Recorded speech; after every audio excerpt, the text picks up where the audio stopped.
Hello friends, welcome back to our channel. శ్రీవల్లికి దిమ్మ తిరిగే షాక్ ఇచ్చిన నర్మదా ప్రేమ అసలు ఏం జరిగిందో తెలుసుకోవాలి అంటే ఈ వీడియోని ఎక్కడా స్కిప్ చేయకుండా చివరి వరకు చూడండి. ఇక స్టోరీలోకి వెళ్ళినట్లయితే నర్మదా ప్రేమ చాలా సంతోషంగా ఉండడం చూసిన శ్రీవల్లి కోపంతో రగిలిపోతూ ఉంటుంది.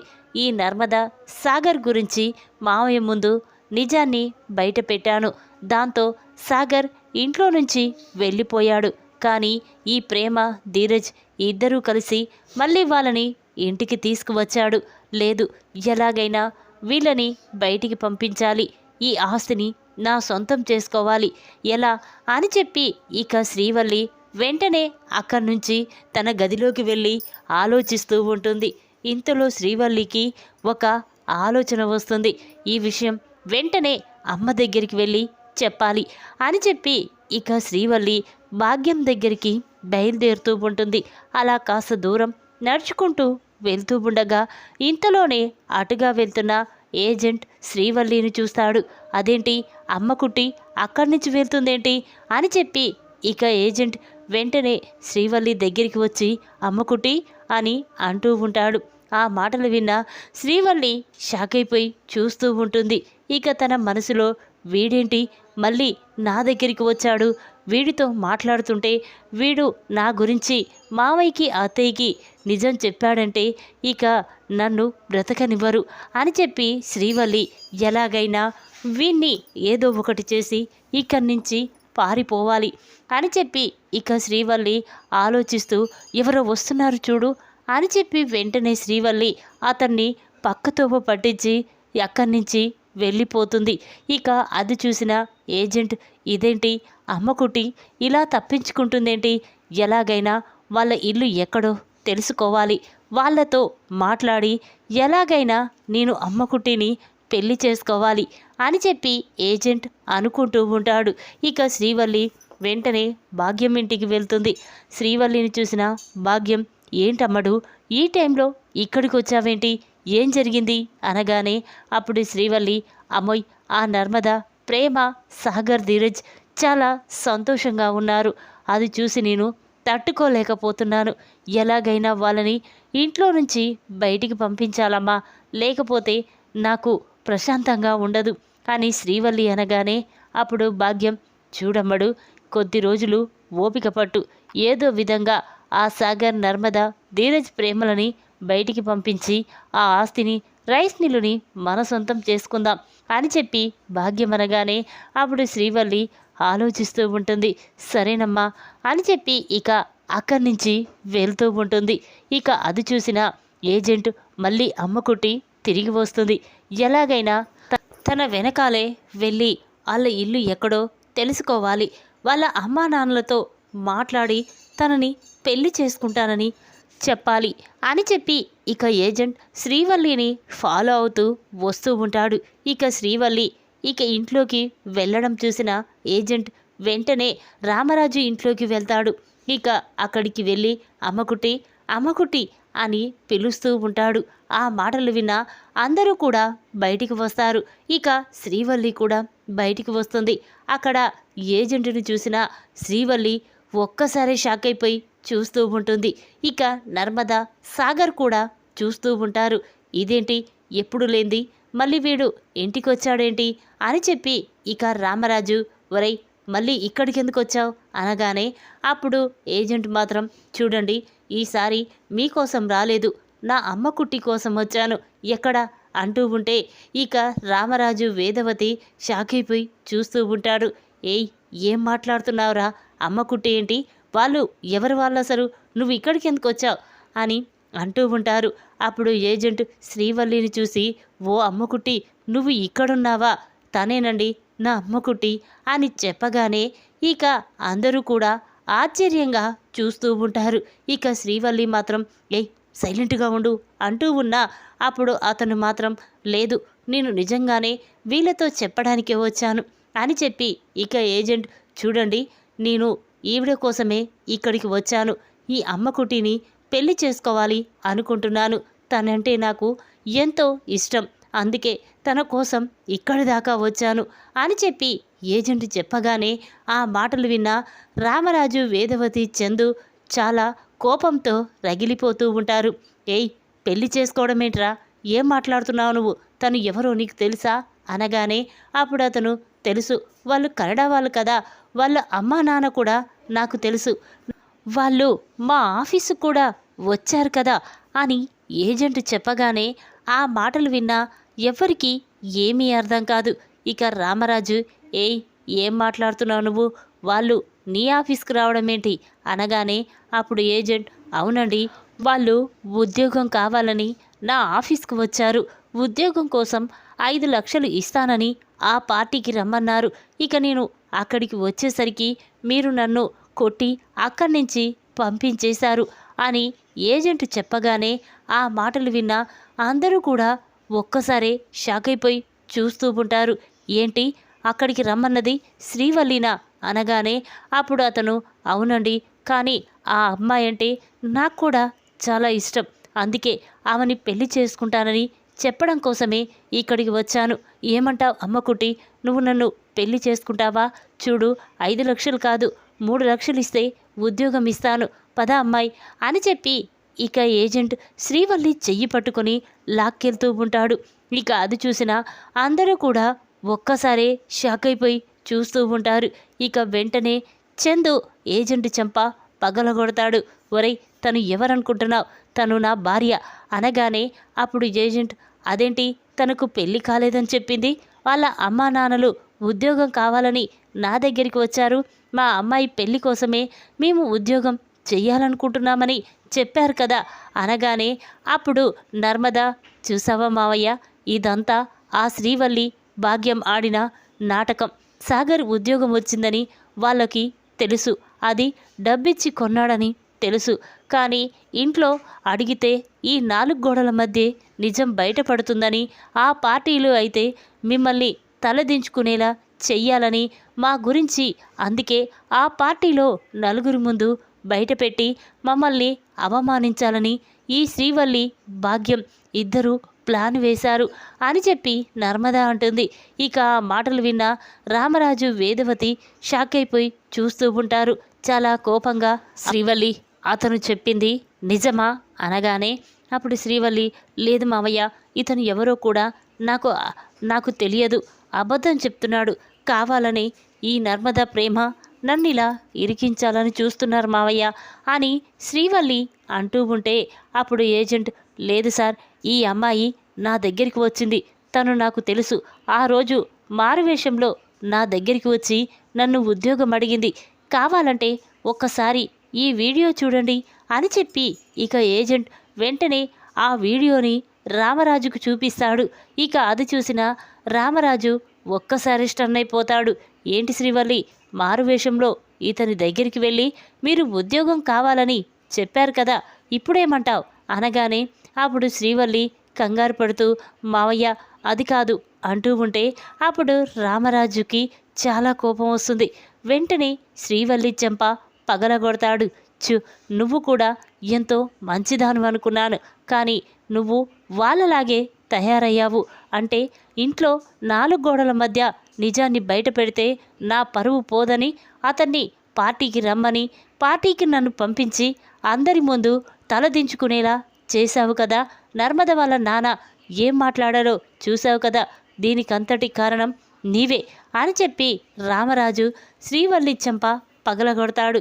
ఇక అది చూసిన ఏజెంట్, ఏయ్, ఎందుకు కొడుతున్నావు అమ్మాయిని, ఆ అమ్మాయిని నేను పెళ్లి చేసుకోవాలనుకుంటున్నాను, పదమ్మకుటి వెళ్దాం అని చెప్పి ఏజెంట్ అంటూ ఉంటే ఇక శ్రీవల్లి, ఒరే సచ్చినోడా, నాకు పెళ్ళయిందిరా, ముందు ఇక్కడి నుంచి వెళ్ళు అని చెప్పి అనగానే ఇక ఏజెంట్ చాలా కోపంగా అక్కడి నుంచి వెళ్ళిపోతాడు.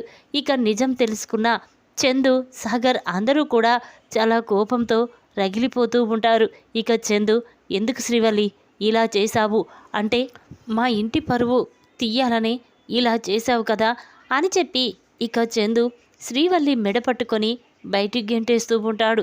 ఇక అది చూసిన నర్మద, ఎందుకు బావగారు, అక్క ఇదొక్కటే కాదు, ఇంకా చాలా తప్పులు చేసింది, అవన్నీ బయట పెడితే మీరు తనని ప్రాణాలతో కూడా ఉంచరు అనగానే అప్పుడు రామరాజు, ఏంటమ్మా, ఏంటా నిజం చెప్పు అనేసరికి ఇక ప్రేమ, చూడండి మామయ్య, ఇన్ని రోజులు అమూల్య మా అన్నయ్యని ప్రేమించి పెళ్లి చేసుకొని వెళ్ళిపోయిందని అనుకుంటున్నాం.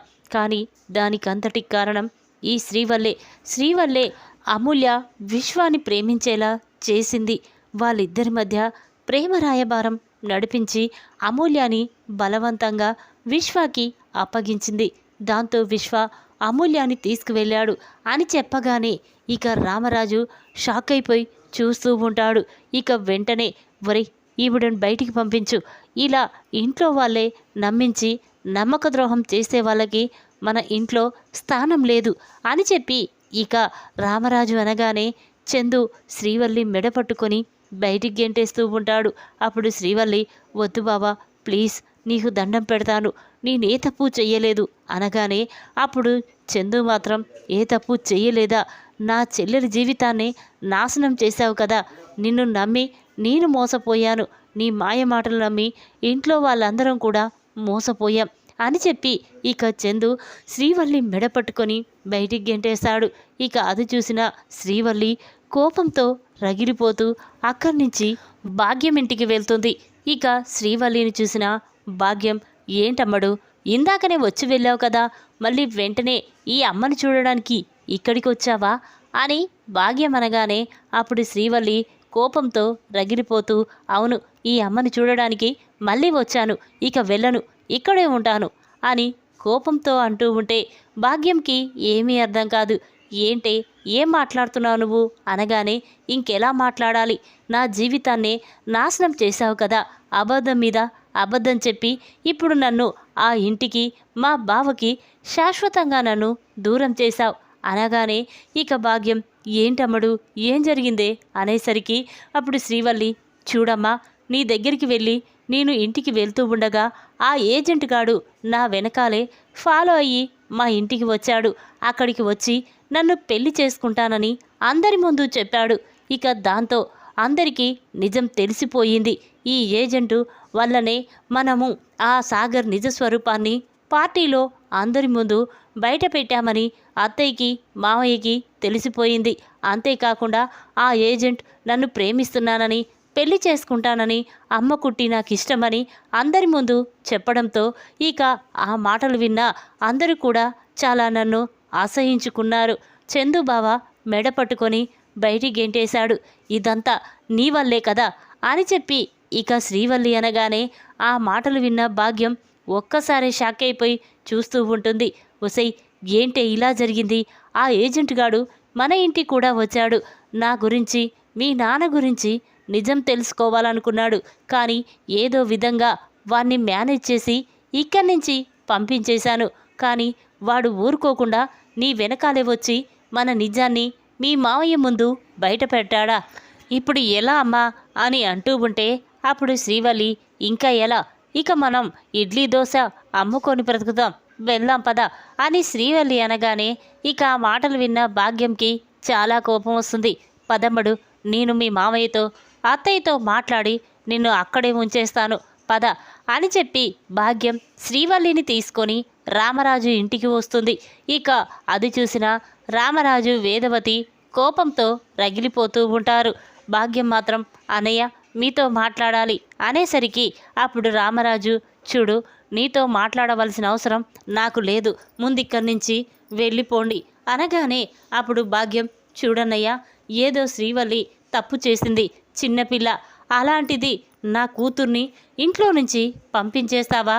చందుని శ్రీవల్లిని శాశ్వతంగా విడదీసి నా కూతుర్ని నా ఇంటికి పంపించేస్తే నా కూతురు మొగుడు వదిలేసిన దానిలాగా నా ఇంట్లో ఉండాలి అని చెప్పి ఇక భాగ్యం అనగానే అప్పుడు రామరాజు, చూడు, అదంతా చేసే ముందు ఉండాలి, లేకపోతే పార్టీలో అందరి ముందు నన్ను తలదించుకునేలా చేసింది నువ్వు, నీ కూతురు, అందుకే నీ కూతురికి బుద్ధి రావాలనే ఇక్కడి నుంచి పంపించేశాను అని రామరాజు అనగానే అప్పుడు భాగ్యం, ఏంటన్నయ్యా, ఏం మాట్లాడుతున్నారు, ఏదో తప్పు చేసినంత మాత్రాన నా కూతురు జీవితాన్ని నాశనం చేస్తారా అని భాగ్యం బ్రతిమిలాడుతూ ఉంటుంది.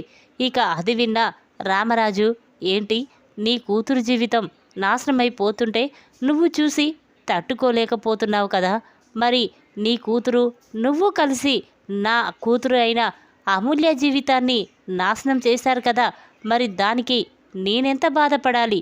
అంటే నీ కూతురు మా ఇంటి గురించి కాకుండా ఆ శత్రువులతో చేతులు కలిపి నా కూతురికి ఆ విశ్వాకి మధ్య ప్రేమ రాయబారం నడిపించి నా కూతురు జీవితాన్ని బలవంతంగా ఆ విశ్వాకిచ్చి పెళ్లి చేసి నా జీవితాన్నే నాశనం చేసింది. అలాంటి నీ కూతుర్ని నేను ఎలా క్షమిస్తాననుకున్నావు? చూడు, ఇంకొక నిమిషం ఇక్కడ ఉన్నావంటే మిమ్మల్ని పోలీస్ కేసు పెట్టి అరెస్ట్ చేయిస్తాను. ముందిక్కడి నుంచి వెళ్ళిపోండి అని రామరాజు అంటాడు. ఆ మాటలు విన్న శ్రీవల్లి బాధపడుతూ చందు దగ్గరికి వెళ్ళి, బావా నన్ను క్షమించు బావా, ఇక నేను ఏ తప్పు చెయ్యను, ప్లీజ్ బావా నన్ను వెళ్ళమనొద్దు, నువ్వు లేకుండా నేను బ్రతకలేను బావా ప్లీజ్ అని బ్రతిమిలాడుతూ ఉంటుంది. అప్పుడు చందు, చూడు నీ మొహం చూడాలన్నా అసహ్యంగా ఉంది. డబ్బు కోసం నా చెల్లెలి జీవితాన్నే నాశనం చేసిందారివి, ఇక నా కుటుంబాన్ని కూడా శాశ్వతంగా విడదీయవని గ్యారెంటీ ఏంటి? అందుకే నీకు నాకు ఎటువంటి సంబంధము లేదు, ముందిక్కడి నుంచి వెళ్తారా లేదా అని చెప్పి ఇక చందు వార్నింగ్ ఇవ్వడంతో ఇక చేసేది ఏమీ లేక భాగ్యం శ్రీవల్లి అక్కడి నుంచి వెళ్ళిపోతారు. ఇక రామరాజు అమూల్య గురించే ఆలోచిస్తూ బాధపడుతూ ఉంటాడు. ప్రేమ, ఒక్కసారి నువ్వు వెళ్ళి అమూల్యాన్ని తీసుకొని ఇంటికి రా. ఇప్పుడు అమూల్య శ్రీవల్లి చేతిలో బలి అయిపోయింది. తనంతట తాను విశ్వాని ప్రేమించలేదు, అందుకే నేను చెప్పినట్టు వింటానని చెప్పింది. ఇంతలోనే ఇలా జరుగుతుందని అనుకోలేదు. నా కూతురు ఏ తప్పు చేయలేదని నాకు తెలిసింది. అమ్మ ప్రేమ, ఒక్కసారి అమూల్య దగ్గరికి వెళ్ళి మాట్లాడి అమూల్యని ఇంటికి తీసుకురామ్మా, నా కూతురితో మాట్లాడాలి, కల్లారా చూసుకోవాలి. అక్కడ నా కూతురు ఎంత బాధపడుతుందో ఏమో అని రామరాజు అనగానే అప్పుడు ప్రేమ, సరే మావయ్య నువ్వు చెప్పినట్టే నేను అక్కడికి వెళ్ళి అమూల్యాని తీసుకొస్తాను అని చెప్పి ప్రేమ వెళ్తూ ఉంటుంది. ఇక అది విన్న వేదవతి మాత్రం, ప్రేమ నేను కొట్టింది గుర్తుకు పెట్టుకొని అమూల్య రానని వెనకడికి వేసినా కూడా ఎలాగైనా బ్రతిమిలాడి నా కూతుర్ని తీసుకురా అని వేదవతి చెప్పగానే అప్పుడు ప్రేమ, అత్తయ్య మీరు అంతలా చెప్పాలా అని చెప్పి ఇక ప్రేమ వెంటనే తన పుట్టింటికి వెళ్తుంది. అక్కడికి వెళ్ళి అమూల్య అమూల్య అని పిలుస్తూ ఉంటుంది. ఆ మాటలు విన్న అమూల్య వదినా అని చెప్పి బయటికి వస్తుంది. ఇక ప్రేమను చూసిన అమూల్య వెంటనే ప్రేమని హగ్ చేసుకొని, వదినా నువ్వు ఇక్కడికి వచ్చావా అని ప్రేమని హగ్ చేసుకొని, వదినా నాకు ఇక్కడ ఉండబుద్ధి కావడం లేదు, నాన్నని చూడాలనిపిస్తుంది, అమ్మతో మాట్లాడాలనిపిస్తుంది, మీ ప్రేమకు దూరం అయిపోయి నేనిక్కడ ఉండలేదొదినా, వస్తాను అని అమూల్య అనగానే అప్పుడు ప్రేమ, చూడు అమూల్య నిన్ను తీసుకువెళ్ళడానికే ఇక్కడికి వచ్చాను, పద వెళ్దాం అని ఇక ప్రేమ అమూల్యాని తీసుకువెళ్తూ ఉంటుంది. అది చూసిన విశ్వ, ప్రేమ ఎక్కడికి తీసుకువెళ్తున్నావు? తనిప్పుడు నా భార్య, నా అనుమతి లేనిది ఎక్కడికి రాదు అని విశ్వ అనగానే అప్పుడు ప్రేమ, తెలుసు నువ్వు తాళి కట్టినా నీ భార్య కాబట్టే నీ మాట వినాలి అని చెప్పి ప్రేమ విశ్వాకి వార్నింగ్ ఇచ్చి అమూల్యాని అక్కడి నుంచి తీసుకువెళ్తుంది. ఈ విధంగా ఏజెంటు రామరాజు ఇంటికి వచ్చి శ్రీవల్లికి ఐ లవ్ యూ చెప్పిన ఏజెంట్ ద్వారా నిజం తెలుసుకొని శ్రీవల్లి చెంప పగలగొట్టి బయటికి గెంటేసిన చందు. ఈ వీడియో కనుక మీకు నచ్చినట్టయితే లైక్ చేయండి. మరిన్ని వీడియోల కోసం మా ఛానల్ని తప్పకుండా సబ్స్క్రైబ్ చేసుకోండి. Thanks for watching.